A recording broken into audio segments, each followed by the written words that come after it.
Congratulations, cunts! We've made it through another week. You know what time it is. It's time for a cooking show. Today on the menu, we got something special. We have one of my personal favorites. We're making Katsu pork. Let's get our ingredients.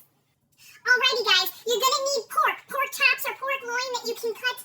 You're also going to need some flour. You're going to need some eggs. You're going to need some oyster sauce. You're going to need some onion powder. You're going to need some panko. You're going to need some garlic powder. You're going to need some pepper. You're going to need some salt. You're going to need some ketchup.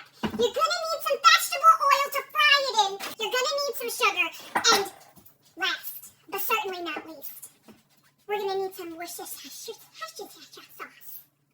Now, this isn't my own recipe, people. I use the recipe that CJ Eats has because it's perfect every time. I might do it a little bit differently because I have a habit of not measuring things. But it's going to be delicious all the same. First, we're going to make the sauce because I like making the sauce first so that way it's already ready. I've got time to marinate in the fridge while we're cooking our pork chops. So what you're going to need, you're going to need 3 tablespoons of ketchup. You're going to need 3 tablespoons of Worcestershire sauce. You're going to need 6 tablespoons of oyster sauce. And you're also going to need 6 teaspoons of sugar.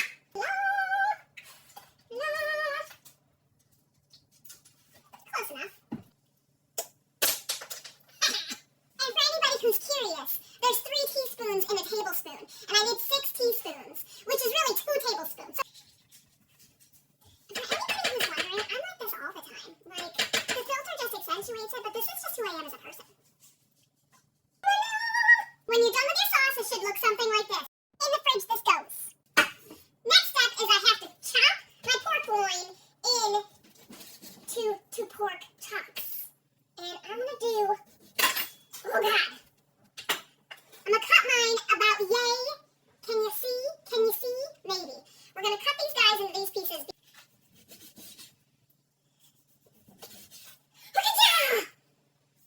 Like this. Now, with the back of my knife, I'm going to go through and I'm going to tenderize this guy. I'm going to flatten this guy out to maybe like a ½ inch. Both sides. We want him tender. Now you do crossways. Like you're making a flannel. Just like this. Ooh, that's tender. Now that these guys are all cut and tenderized to size, we're going to season these salt and pepper. Make sure to season both sides. Do it! Don't worry, my hands are clean. Now, before I make my wet batter, I'm going to go ahead and put my oil in whatever vessel I'm going to fry in. Today I'm using my Dutch oven. Sometimes it's the cast iron pan. I got to keep you guys on your little tootsies, okay? Probably about 2 inches deep.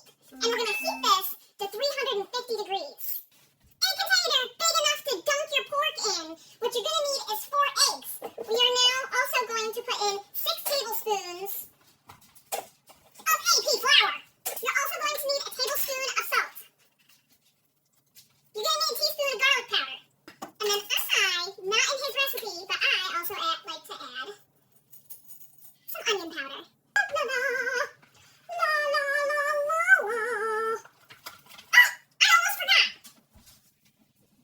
You also need black pepper in here. I can't believe I almost forgot that black pepper. Alrighty, this is the consistency that we're looking for. Now, you're going to take your pork chop, dip it in your wet batter, make sure it's covered. If there's any extra, wring it out a little bit. We don't want too much of the wet batter. Now we're going to put it into our panko. Going to make it nice and crunchy. Really pack that bad boy in. Shake off the extra. That's right. Shake your meat. It'll look like this. Once your oil has reached 350, we're going to go ahead and we're going to drop these guys in one at a time. Drop it away from yourself. So, at 350, we are going to fry these for about 4 to 5 minutes. Or since it's pork, we want to make sure that the inside is at least 145. It's going to be golden and delicious.